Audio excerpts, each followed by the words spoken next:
사랑합니다. 축복합니다. 오늘 처음 오신 우리 성도님들도 보이시고 오랜만에 교회 나온 우리 성도님들도 계시는데요. 우리 한 번 더 인사 나눌 때에 인사말은 따로 정해지지 않았습니다. 하고 싶은 마음에 있는 축복의 말을 우리 성도님들에게 다시 한번 나눠주시면 되겠습니다. 마음에 있는 축복의 말을 다시 한번 더 나누겠습니다. 하나님의 은혜에 감사드립니다. 사랑하고 축복합니다. 아멘. 자유롭게 인사하니까 더 분위기가 좋은 것 같습니다. 네. 사랑하는 성도님들, 지난 한 주 거룩함에 흠이 없는 하나님의 거룩한 자녀로 잘 살아내셨습니까? 아멘. 지난주 함께 나눈 말씀에는 바울이 이 데살로니가 교회를 기억하면서 나누었던 세 가지 간절한 기도에 대해서 함께 살펴보았습니다. 첫 번째, 바울이 어떤 기도를 드렸습니까? 하나님, 앞길에 장애물을 제거하여 주옵소서. 계획한 모든 인생의 여정을 하나님의 뜻 안에서 살아가며 하나님께서 걸어가는 모든 인생의 길에서 장애물을 제거하여 평탄한 길을 걸어갈 수 있도록 바울은 교회를 위해 기도했습니다. 두 번째는 사랑이 더욱 많아 넘치게 하사, 사랑의 풍성함을 더하시며 누릴 수 있도록 기도했습니다. 사랑을 시작하신 분은 하나님이십니다. 하나님께서 그 사랑을 시작하셨기 때문에 거기에다가 더욱 넘치는 은혜와 사랑을 더하심으로 그 교회가, 그 성도가 함께 행복하게 살아갈 수 있도록 바울은 기도했습니다. 그리고 그 사랑은 이제 교회 안에만 머무는 것이 아니라 모든 사람을 위하여, 모든 만방을 향하여 뻗어나갈 수 있기를 바울은 기도했습니다. 마지막 세 번째, 바울은 교회를 위해서 거룩함에 흠이 없게 해달라고 기도했습니다. 장차 주님께서 이 땅에 다시 오시고 우리가 주님의 부름을 받을 그때가 되었을 때 초라한 모습으로 주님 앞에 서는 것이 아니라 이 땅에서의 모든 사명을 감당함으로 의의 면류관을 쓰고 당당한 모습으로 하나님 앞에 나아갈 수 있도록 오늘의 삶이 거룩해지기를 바울은 기도했습니다. 사랑하는 성도님들, 바울이 교회를 향해서 간절하게 기도했던 이 세 가지 기도를 이제 우리가 이어받아서 사랑하는 성도님들을 위하여서, 사랑하는 교회를 위하여, 모든 사람을 위하여 기도할 수 있기를 간절히 소망합니다. 자, 그래서 이 화면을 보시면서 이 세 가지 기도 우리 다 같이 고백했으면 좋겠습니다. 자, 함께 고백하겠습니다. 장애물이 없게 하옵소서. 사랑의 풍성함을 누리게 하옵소서. 거룩함에 흠이 없게 하옵소서. 아멘. 우리 성문교회가 이 기도를 계속함으로 모든 장애물들이 제거되고 사랑의 풍성함은 더해져 가고 주님 보시기에 거룩함에 흠이 없는 성도와 교회가 될 수 있기를 주님의 이름으로 축복합니다. 아멘. 오늘 예배당에 들어오실 때 그 어떤 때보다 넉넉함과 풍성함을 아마 느끼고 성전으로 들어오셨을 것 같습니다. 아래 보시면 무르익은 여러 과실들이 참 많이 있습니다. 오늘은 우리 장로교회가 절기에 따라서 추수감사주일로 지킵니다. 우리 한국교회의 추수감사주일은 1904년도에 제정이 되었습니다. 9월 13일 서울 동현 예배당에서 제4회 조선예수교 장로 공의회가 열렸습니다. 그 공의회 중에서 서경조 장로님이 이런 제안을 했습니다. 교회가 이전보다 왕성한 것은 하나님의 은혜인즉 감사일을 정하고 1년은 1차씩 기뻐하고 즐거워하며 감사하는 것이 합당한 줄 압니다. 그런 제안을 했습니다.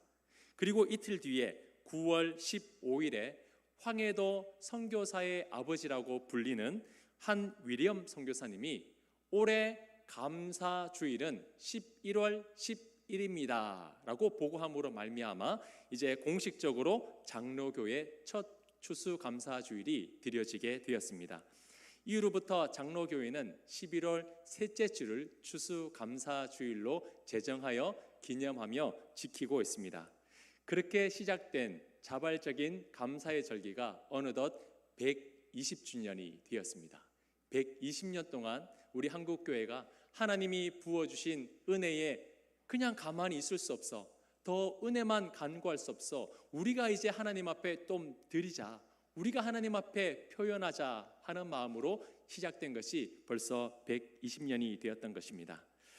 시간을 되돌아보면 하나님께서는 우리 한국 교회와 이 대한민국을 얼마나 사랑하시는지 모릅니다. 정말 아무것도 보이지 않는 암흑기 가운데 있었던 이 조선 땅에 주님의 젊은 선교사를 보내주시고 복음을 듣게 하심으로 말미암아 교회를 세우시고 병원을 세우시고 학교를 세워주셨습니다. 지금의 이 대한민국이 어떻게 되었습니까? 세계 어느 나라와 견주어도 손색이 없을 만큼 부강한 나라가 되었습니다. 이 모든 것을 하나님께서 더해 주셨음을 우리는 고백하지 않을 수가 없는 겁니다.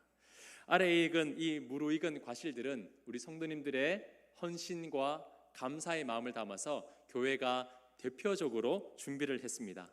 상징적으로 준비했을 뿐이지 하나님께서 우리에게 베풀어 주신 은혜를 생각하면 이것 가지고 어찌 충분하다고 할 수가 있겠습니까?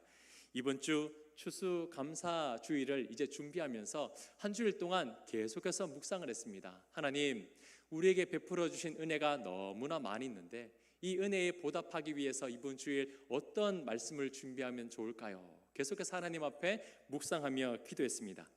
보통이면 하나님께서 베풀어 주신 은혜를 기억하고 감사하는 그런 설교를 당연히 준비할 터인데 기도하는 가운데 하나님께서 이번에는 이런 감동을 주시더라고요. 베풀어 주신 은혜만 기억하고 감사하는 것으로 끝나는 것이 아니라 이번에는 그 감사에 대해서 적극적으로 표현하면 좋겠다라는 그 감동을 주셨습니다. 다시 말해서 하나님께서 기뻐하시는 것이 무엇인지 그것을 알고 하나님께서 기뻐하시는 것을 위해서 우리가 전심을 다해서 하나님 앞에 다짐하고 고백하는 시간을 갖자라는 겁니다. 우리가 하나님 앞에 드리는 이 적극적인 감사야말로 하나님께 보답하는 길이다라는 그런 감동을 주셨습니다. 우리가 정성껏 준비한 이 과실과 예물을 하나님께서는 기쁘게 받으십니다. 하지만 하나님께서 그 무엇보다 기쁘게 받으시는 것은 하나님의 형상대로 지음받은 우리 인간이 하나님이 원하시는 뜻을 이루어 드리며 온전한 마음으로 자라나 하나님 앞에 영광스러운 모습으로 드려지는 그것을 하나님께서는 무엇보다 기쁘게 받으신다라는 겁니다. 그런 의미에서 볼 때 오늘 본문에는 이 120주년 추수감사주일을 맞이하는 우리 교회와 우리 성도님들이 정말 최고의 감사를 드릴 수 있는 귀한 말씀이 담겨져 있었습니다. 그래서 오늘 말씀을 통해서 우리에게 베풀어 주신 하나님의 은혜를 다시 한 번 더 되돌아보고 우리가 하나님 앞에 드릴 수 있는 그 최고의 감사가 무엇인지를 함께 살펴보며 은혜 받을 수 있는 시간이 될 수 있기를 간절히 소망합니다. 자, 먼저 1절을 보십시오. 1절을 보시면서 우리가 한 목소리로 함께 받들어 읽겠습니다. 그러므로 형제들아 우리가 끝으로 주 예수 안에서 너희에게 구하고 권면하노니 너희가 마땅히 어떻게 행하며 하나님을 기쁘시게 할 수 있는지를 우리에게 배웠으니 곧 너희가 행하는 바라 더욱 많이 힘쓰라. 아멘. 성경 구절 가운데 이 말씀이 참 이번 주 저의 마음을 계속해서 두드렸습니다. 마땅히 어떻게 행하며 하나님을 기쁘시게 할 수 있는지를. 하나님께서 베풀어 주신 은혜가 너무나 크고 많이 있는데 도대체 뭘 해드려야 될까? 도대체 뭘 드려야 하나님께서 기뻐하실까?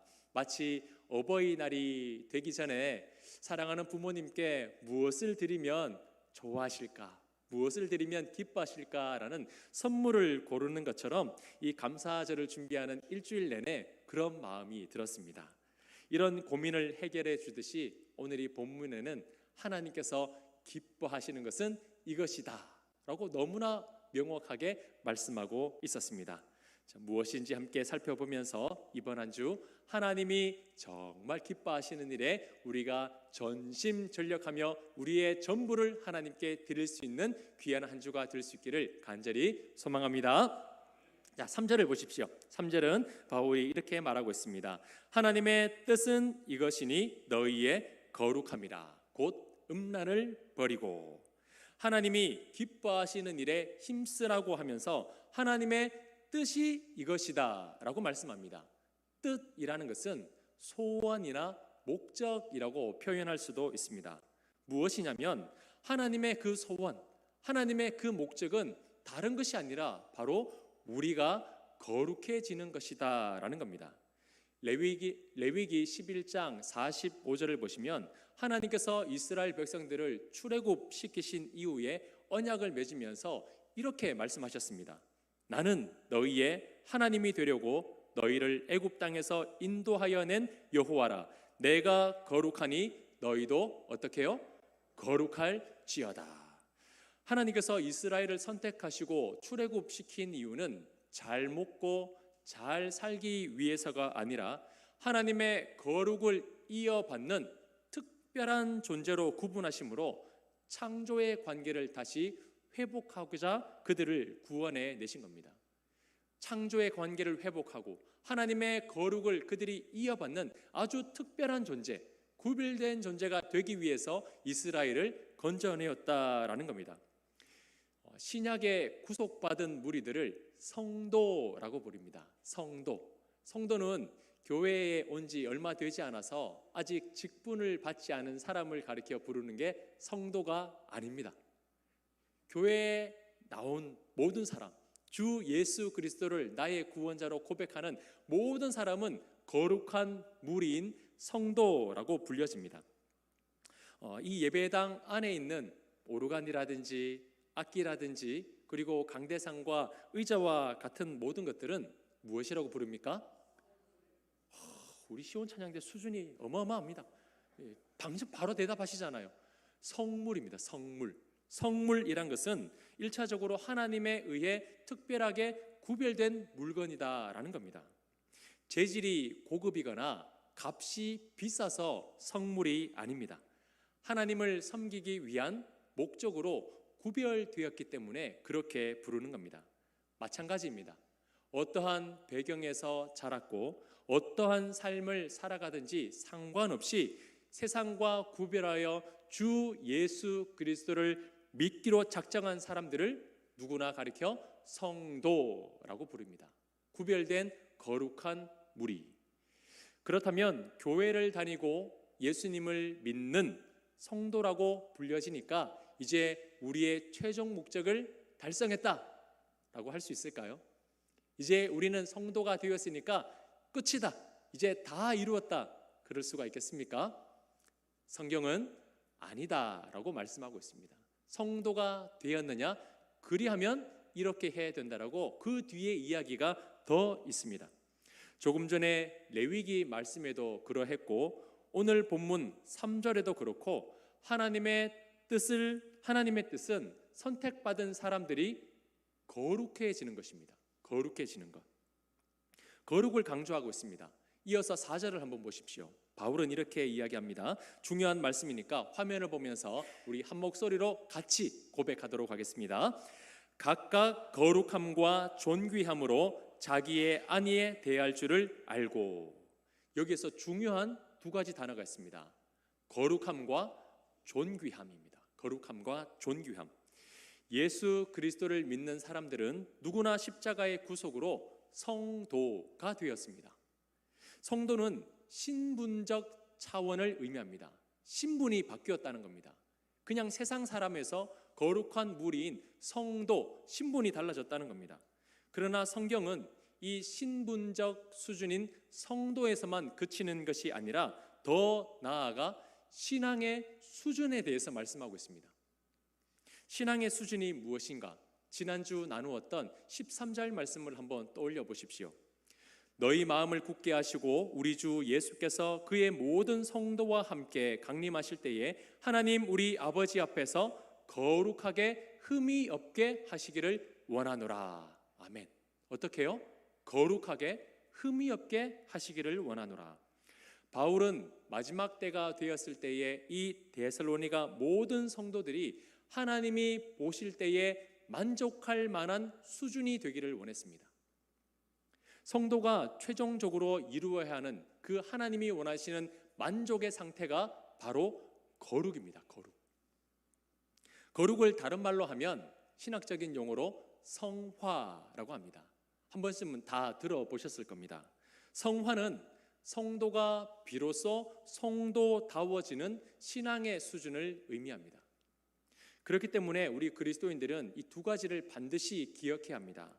먼저는 하나님께서 특별하여 구분하여 부르신 신분적으로 거룩한 무리인 성도가 우리가 되었다는 것이고, 두 번째는 이것에서 끝나는 것이 아니라 그 이후에는 신분이 달라졌으니 하나님이 원하시는 신앙의 수준에까지 우리가 자라가야 한다라는 겁니다. 성화에 이르는 존재가 되어야 한다라는 겁니다.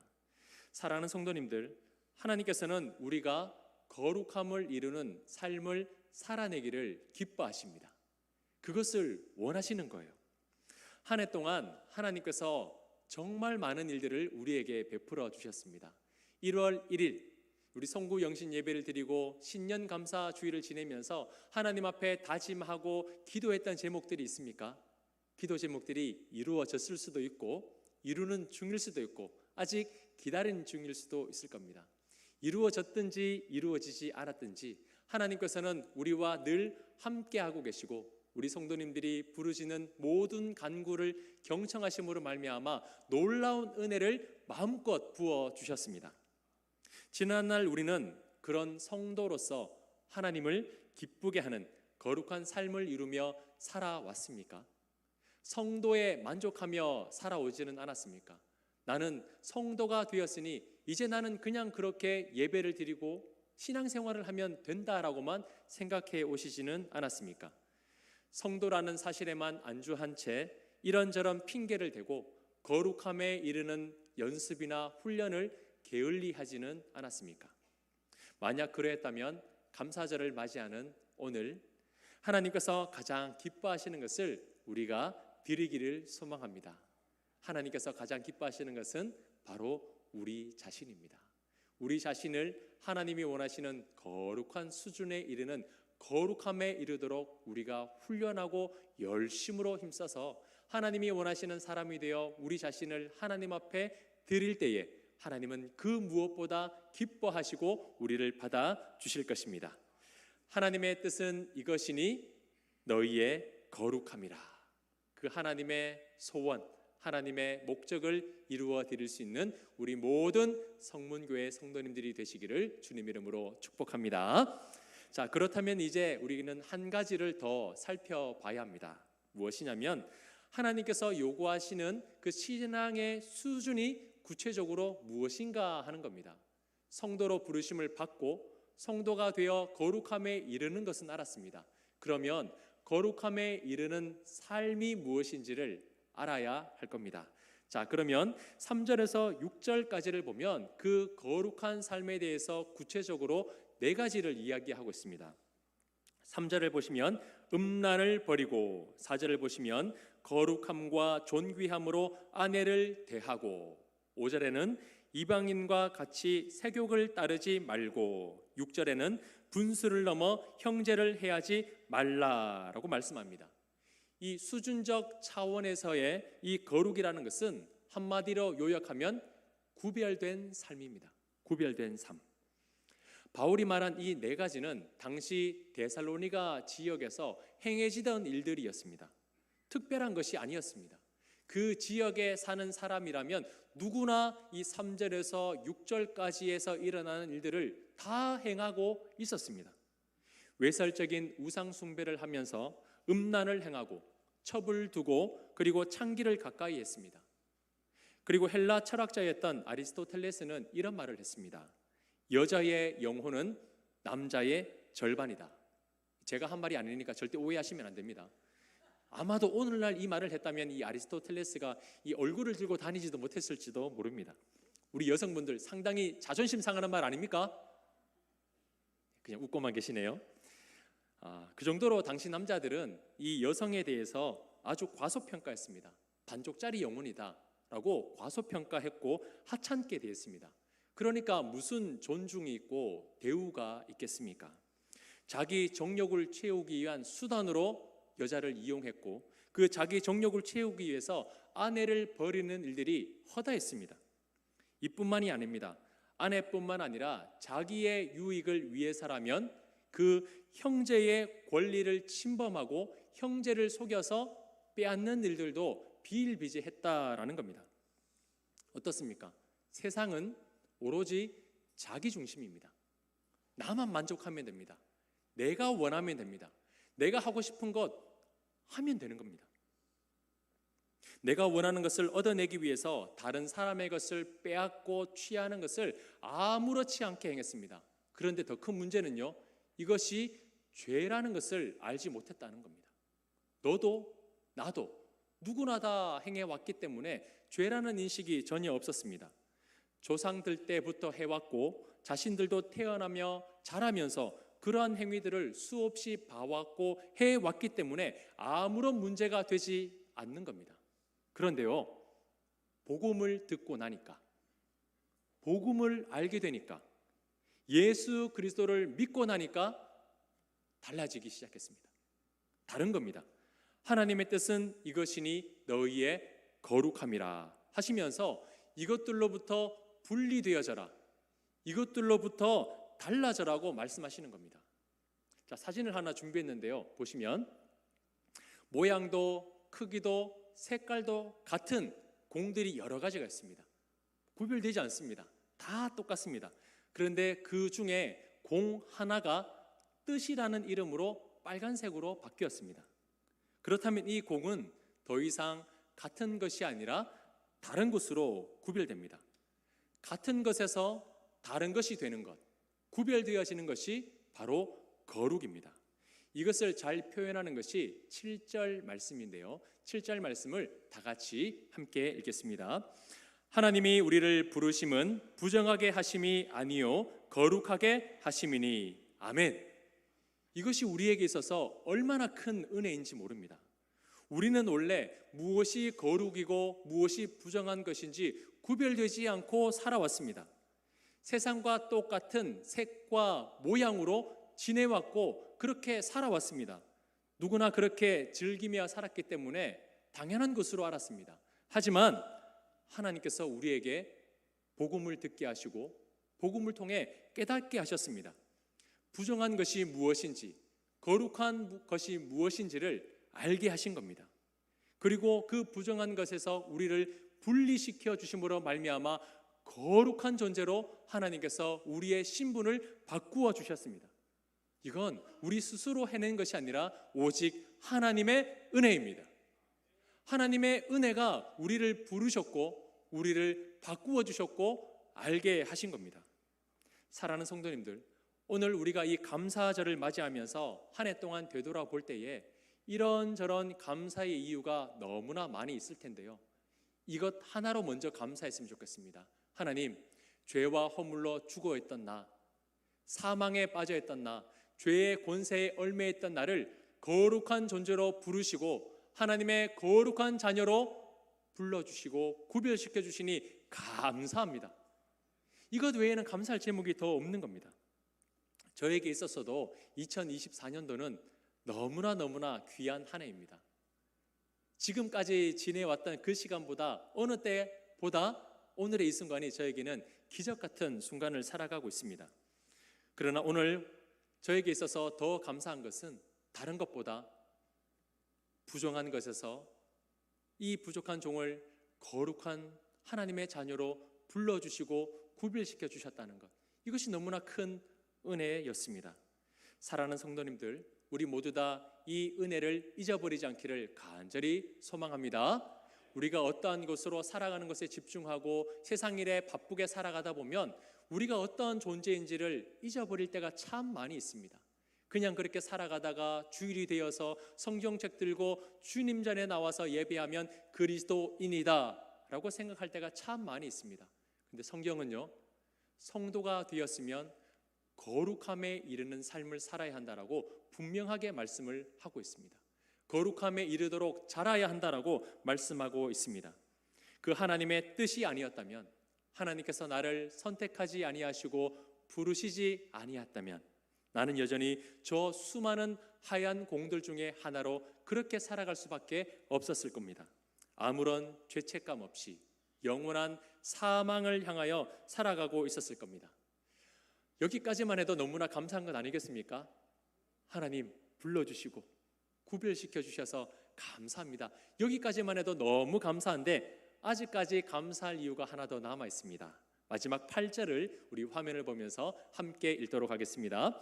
그러므로 저버리는 자는 사람을 저버림이 아니요 너희에게 그의 성령을 주신 하나님을 저버림이라. 아멘. 하나님께서 우리를 죄에서 구별하여 주신 것도 너무나 감사한데 하나님께서 귀한 선물까지 주셨습니다. 그 선물이 무엇입니까? 성령입니다. 성령. 하나님께서 우리에게 성령을 선물로 주셨습니다. 부르심을 받은 우리가 계속해서 하나님의 뜻대로 살아갈 수 있도록, 하나님의 뜻을 이루어드리는 거룩한 존재로 살아갈 수 있도록 도우시기 위하여 성령을 우리 가운데 보내주신 겁니다. 우리의 노력으로 이게 안 된다는 걸 하나님이 잘 아셨습니다. 우리는 날마다 넘어지고 말씀대로 살아가겠노라 다짐하지만 또 실패하고 넘어지는 것이 우리의 연약한 인생이다라는 것을 하나님은 너무나 잘 아셨어요. 그래서 하나님께서는 성령을 보내주셨습니다. 연초부터 오늘까지 비록 눈에 보이진 않지만 지나온 시간 나 혼자 열심히 땀 흘리며 고통 가운데 몸부림치며 살아왔다라고 생각하시겠지만 아닙니다.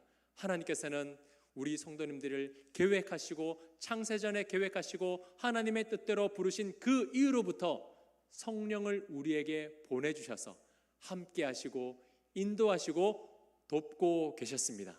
우리가 그런 사실을 잊지 않았으면 좋겠습니다. 다시 부정해지지 아니하도록, 다시 옛 성품으로 돌아가 하나님의 거룩을 벗어나지 아니하도록 하나님은 지속적으로 이 성령을 우리 가운데 내주하게 하심으로 말미암아 하나님의 뜻을 이루며 살아갈 수 있도록 돕고 계셨습니다.